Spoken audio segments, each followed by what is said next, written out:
Okay, so today's lesson is going to be about what we're going to call net ionic equations. Our essential question for you guys today is, how can we show only what is changing in a reaction? So up to this point, we've talked about the types of reactions and we've talked about how to identify them. We also talked earlier about balancing reactions. And when we talked about balancing, we also mentioned the different parts of a reaction. And we want to go back, kind of talk briefly about the different states of matter.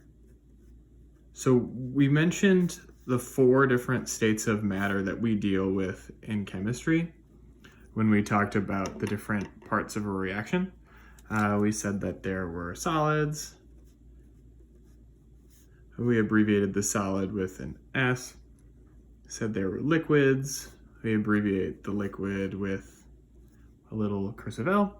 And then we have gases. We abbreviate the gas with a G.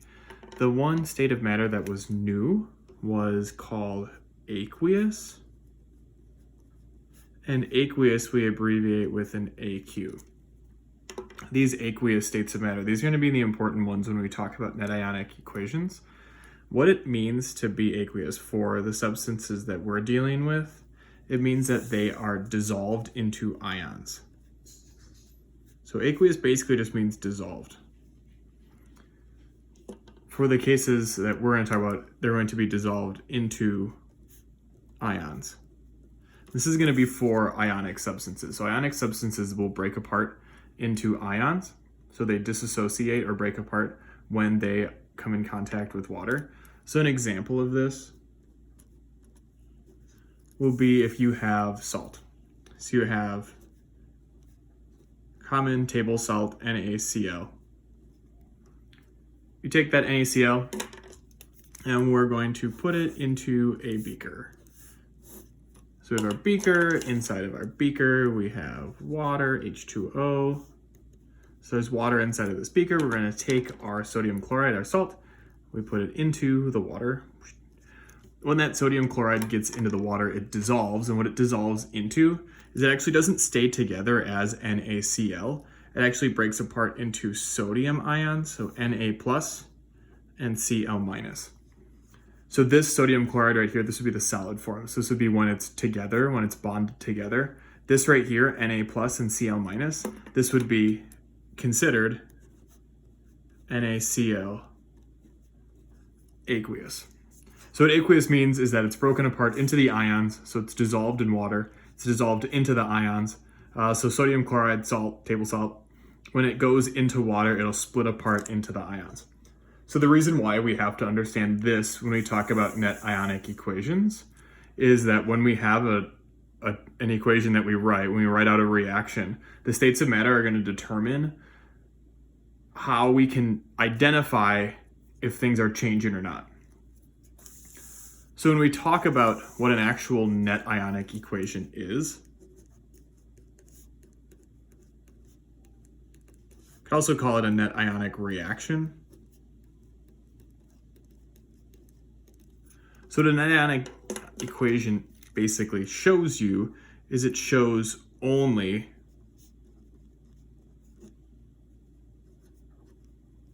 what is chemically changing. So some examples of that would be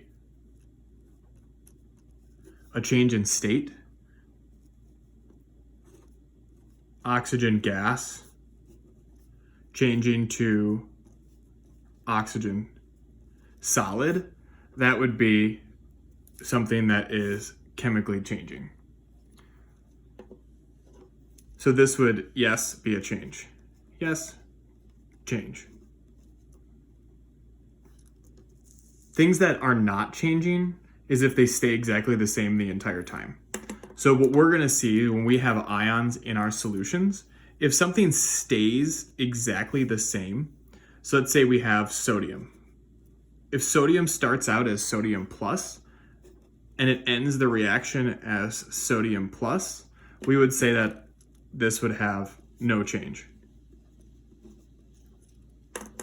So in the case of this little reaction here, just sodium plus, sodium plus, that's no change. Something actually has to physically change or chemically change. So gas changing to solid, that would be a change. Something changing charges, positive charge to a positive 2 charge, that would be an example of a chemical change. So we'll just do an example of how this actually works. So let's say we start out with a reaction you guys have probably seen before. So we'll start out with potassium iodide. We're going to react that potassium iodide with lead nitrate. So PbNO3 2. So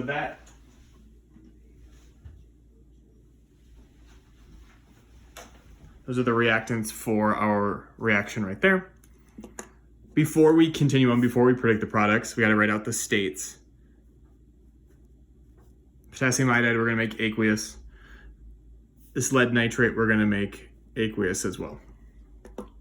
So we can look at this reaction right here. So if we think about the types of reactions, compound plus compound, this is going to be double replacement. So the potassium is going to switch places with the lead. So what we will end up with on the products side is we are going to have lead now bonded to the iodine, and we're going to have the potassium bonded to the nitrate. We need to balance out the charges, and I'll just do it for you. This one is going to be 2 right there. Potassium's positive 1, nitrate's negative 1, so that one's already balanced. The next thing we need to do is figure out the states of matter. So we said that lead nitrate and potassium iodide, those are both aqueous, so those are dissolved in water. You guys don't need to memorize these rules. They're called the colligative properties, and that's actually been removed from the AP test. You might need to memorize it in the future, like when you're in college, but for our case right here, you do not have to. And then we're going to balance this reaction out. So we have 2 NO3s on this side, 1 NO3 on that side, so I'm going to put a 2 here. We also need to put a 2 here in front of the Ki, in front of the potassium iodide. So this right here, what we refer to this as, this is called our molecular equation.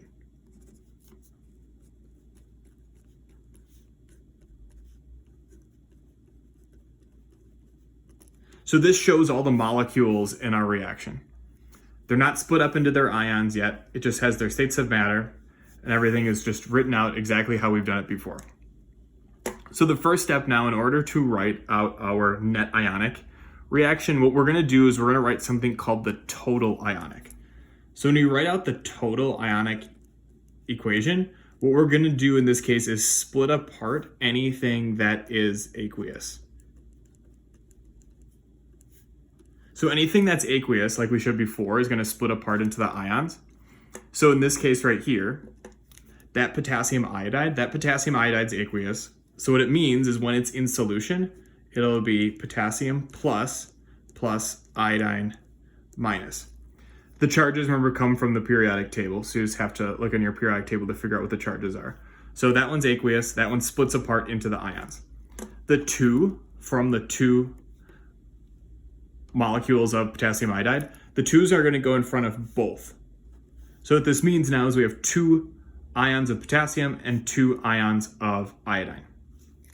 We're going to do the same thing now for the lead nitrate. So plus lead Pb, its charge is 2 plus. Now we have this subscript for the NO3. That subscript is going to mean that 2 goes in front. The NO3 itself is not going to split apart. The NO3 will stay together. So we have NO3 minus. I'm going to put that 2 in front. So now we can write out the product side. So we have our reactants and we have our products. The PbI2, this lead iodide, that one's solid. So that one does not split apart. That actually is going to stay together. I'm going to write it in different color just so you guys see it. So lead iodide, and that is solid. So in this reaction right here, that lead iodide, it's not dissolved. That stays together. When something stays together like that, remember back, we call this a precipitate. So this is the precipitate in our reaction. And the other product we have, that potassium nitrate, that one also is going to split apart. K plus NO3 minus. The 2 in front, that 2 goes to the potassium and it goes to the nitrate. So now we have all of our ions written out except for the things that were solid. Those are going to stay together. After you have the total ionic equation written, now you can actually write out the net ionic equation.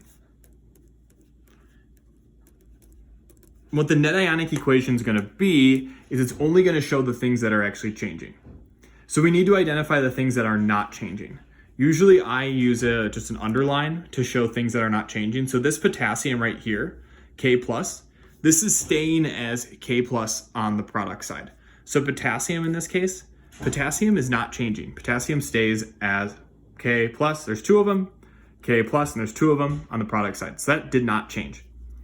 This NO3 right here, that also stayed exactly the same. So I'm going to put 2 underlines on that one to show it's the second thing that didn't change. These things that are not changing, what we refer to these as, is these are called spectator ions. So it's a spectator ion because it's not involved in the reaction. It's actually not doing anything. It's just hanging out. It's just sitting there. It stays as potassium. It isn't changing. It's not turning into a solid. It's not combining with something. So it's just going to be removed from our net ionic. So now we can write the net ionic equation. And we're going to do this is we're actually just going to remove any of the spectator ions. So this potassium, we're not going to include it. We're not going to include it because it didn't do anything. We're going to include the iodine because the iodine changed from being iodine minus to now being part of our precipitate. So iodine is not exactly the same on both sides, so it's not a spectator. It's part of our reaction, so it has to be in our net ionic. So we have the iodine minus. I'm going to put the 2 in front. That is being added to the lead with a positive 2 charge. So the 2 iodines are combining with 1 lead, and it is going to make lead iodide, which is a solid. So this right here, this is considered our net ionic reaction or net ionic equation because it's only showing the things from our molecular equation that are actually changing. So those are the 3 steps. So write out the molecular equation first, split apart the things that are aqueous, keep the things that are solid, liquid, or gas. Those are going to stay together. Write out the total ionic, identify your spectator ions, remove them, and then write out the net ionic equation.